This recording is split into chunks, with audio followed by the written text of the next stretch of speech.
I'm Max Lopez. This is a Blue Wave.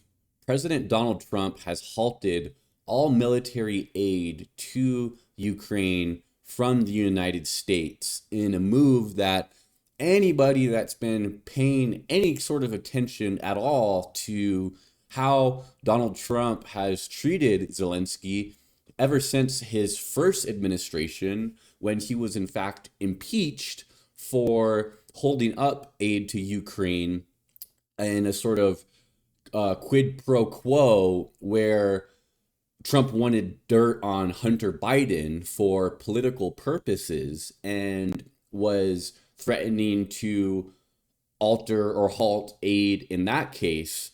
Anyone that's been paying attention to how Trump has treated the Ukrainians could have seen this coming from a mile away. And unfortunately, this comes as no surprise, as many of us were thinking on the night of November 5th, oh crap, what about Ukraine and what about the stability in Europe that the United States has greatly contributed to in upholding the world order and peace in the region? And now all of that is suddenly gone out the window because of Donald Trump's affinity for Vladimir Putin and his affinity generally for brutal dictators who rule their country with an iron fist, because ultimately he wants the United States of America to look like a country like Russia. So let's go over here to this article real quick from good old CBS News that's showed on MSN here. And what it says is Trump administration pauses U.S. military aid to Ukraine. Trump has paused military aid to Ukraine, the White House confirmed Monday. It's the latest fallout days after a contentious meeting between Trump, Vance, and President Vladimir Zelensky. The president has been clear that he is focused on peace, a White House official told CBS News. We need our partners to be committed to that goal as well. We are pausing and reviewing our aid to ensure that it is contributing to a solution. The U.S. has been a key supplier of weapons for Ukraine as it continues to fend off Russian troops 3 years after Putin invaded. But Mr. Trump's return to office has brought a marketed shift in U.S. policy towards the conflict, with the president blaming Ukraine for the war that Russia started. Friday's meeting, which was meant to precede the signing of an economic and minerals agreement between the U.S. and Ukraine, devolved into a confrontation. Mr. Trump told Zelensky to reach a ceasefire agreement with Russia or we're out, and Vance accused the Ukrainian president of being disrespectful. So you guys can go and look at the video I did on that yesterday, that the moment I thought was the most kind of consequential moment from that meeting. But what we see here is a marketed shift in what Ukraine can expect from the United States going forward. And really what I want to point out, as I have time and time again, is that this puts United States troops directly under threat. And this puts United States troops' blood on the line because of Russian President Putin's his affinity for remaking the USSR, right? I'm old enough, I don't know about you guys, I'm old enough to remember all the way back to February 2022, right? Let's go all the way back to then. Ancient history, I know at this point, 3 years ago, ancient history. Putin very directly said that this isn't just about Ukraine. It's not just about Ukrainian territory, but really this ideology of Russia being given the short end of the stick and it's out for vengeance, essentially, is what Putin said in his evil, rambling speech that I have pulled up here for you guys. So let's go ahead and check this out here. This is from The Spectator. And what I wanted to read to you is this little excerpt of Putin's deranged, rambling speech, where he lays out exactly what his plan is for the future of Russia and for the future of the region. And what he says is, at this time, technologies, including defense technologies, are changing rapidly. Leadership in this area is passing and will continue to change hands, but the military development of the territories adjacent to our borders, if we allow it, will remain for decades to come and maybe forever, and will create an ever-growing, absolutely unacceptable threat for Russia. Even now, as NATO expands to the east, the situation for our country is getting worse and more dangerous every year. Moreover, in recent days, the leadership of NATO has been openly talking about the need to accelerate, speed up the advancement of the alliance's infrastructure to the borders of Russia. In other words, they are hardening their position. We can no longer just continue to observe what is happening. It would be absolutely irresponsible on our part. Further expansion of the infrastructure of the North Atlantic Alliance, the military development of the territories of Ukraine that has begun, is unacceptable for us. This point, of course, is not the NATO organization itself. It is only an instrument of US foreign policy. The problem is that in the territories adjacent to us, I will note, in our own historical territories, an anti-Russia hostile to us is being created, which has been placed under complete external control, is intensively settled by the armed forces of NATO countries, and is pumped up with the most modern weapons. For the United States and its allies, this is the so-called policy of containment of Russia, obvious geopolitical dividends. And for our country, this is ultimately a matter of life and death, a matter of our historical future as a people. And this is not an exaggeration, it is true. This is a real threat, not just to our interests, but to the very existence of our state, its sovereignty. This is the very red line that has been talked about many times. They passed her. So now what I want to show you guys is a map of the different countries that are a part of NATO. And if you'll look here, let me move my camera here to the other side. So we got the United States and Canada, obviously, on the left side here. But what you'll look at is Ukraine's not even a member of NATO as of now. And Belarus is essentially a satellite proxy country for Russia that's totally under Putin's thumb, the leader of Belarus. But if you'll look here, what you'll see is Finland, Estonia, Latvia, Lithuania, all border Russia that are NATO countries. And you'll know that errant missiles have already flown into Poland, triggering their missile response system on at least one occasion that I can think of. But really what you have here is Putin saying that not just Ukraine is a historical territory of Russia, but also that these other countries that were formerly part of the USSR, Putin is laying claim to the territories of these independent nations, saying that they are a threat to Russian sovereignty, right?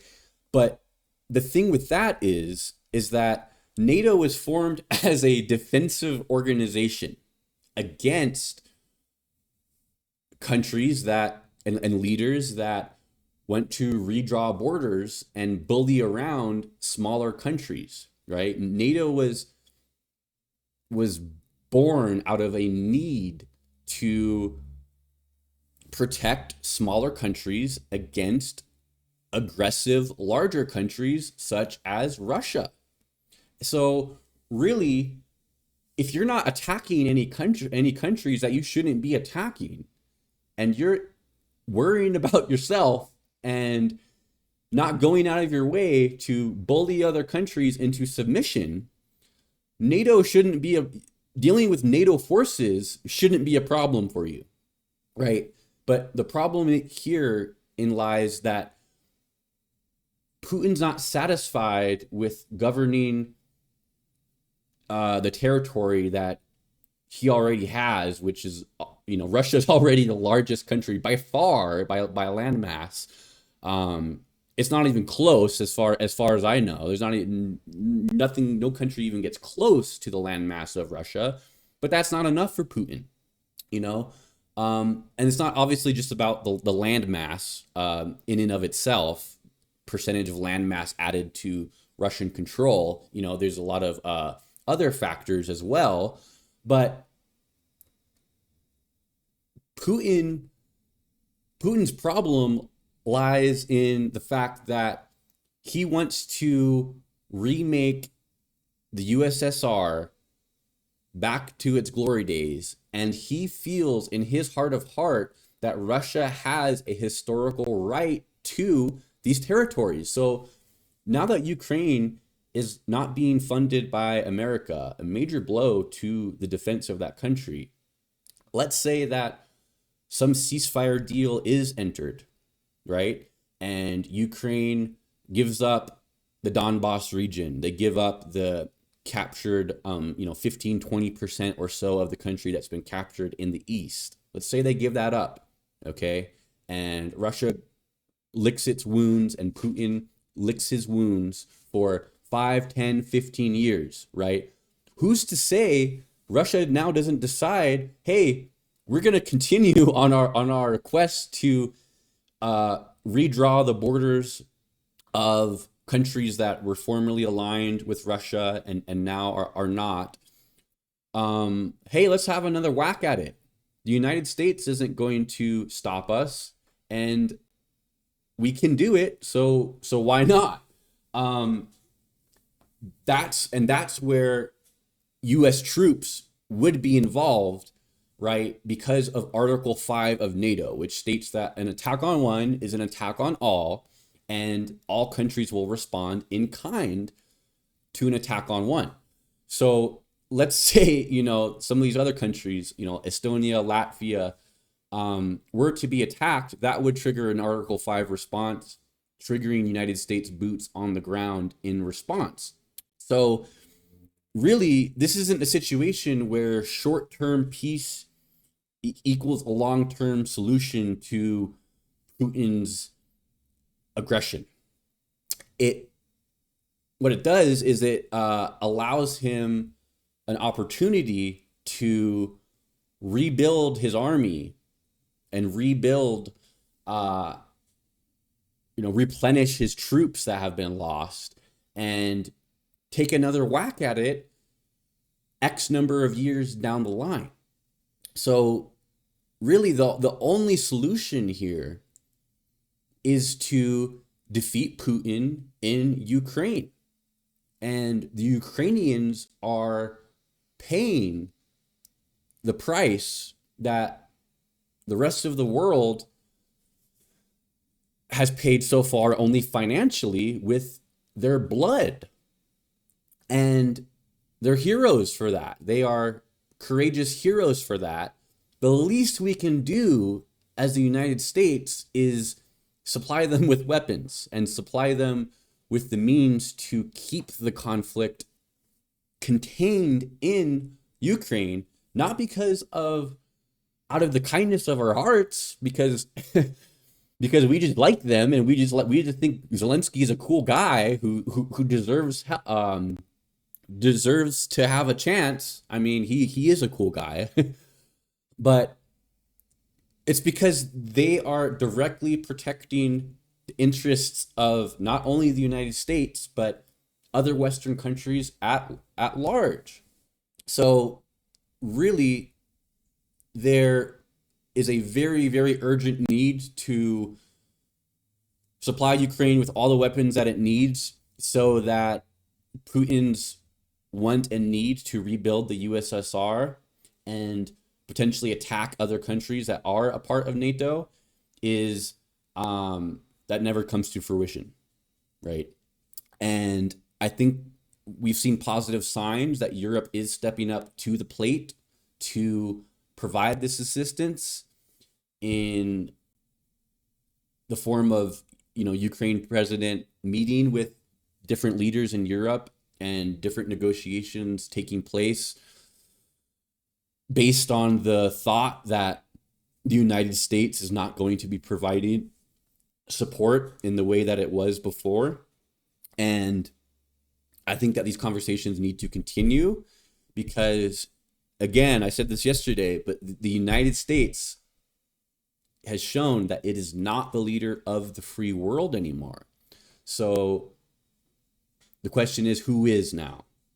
And who can countries that are seeking to protect their sovereignty, protect their independence, protect their culture, protect their way of life against aggressive dictators, who do they now look to for support against tyranny, right?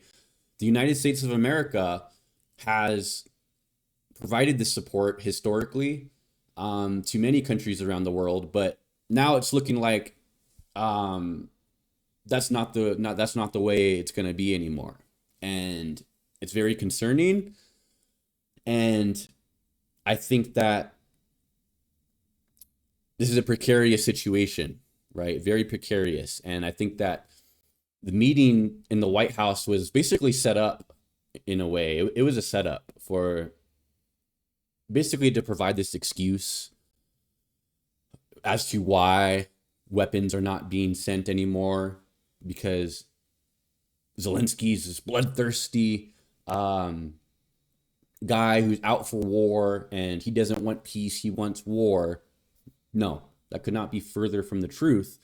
Zelensky wants peace more than anybody at all, but he just knows that capitulating to Putin and giving him his way is not a long-term solution, mainly because they already tried that, right? They already tried that, as Zelensky laid out to J.D. Vance's face in the Oval Office, referencing the Minsk agreements that were violated in 2014 with the invasion of Odessa and Crimea in 2014, when the Obama administration basically sat on its hands and didn't do much in response, which is essentially emboldened Putin to do a more widespread invasion. And now we are where we are, and we need to figure this out, because a larger regional conflict is at stake here if Putin is to have his way with Ukraine. So that's all I got for you guys in this one. Thank you so much for watching. Please be sure to like the video, subscribe to the channel, share with somebody who's into politics. It helps get the word out and the algorithm, boost the channel and all that. But yeah, that's all I got for you guys. Take care. I'll see you in the next one. Peace.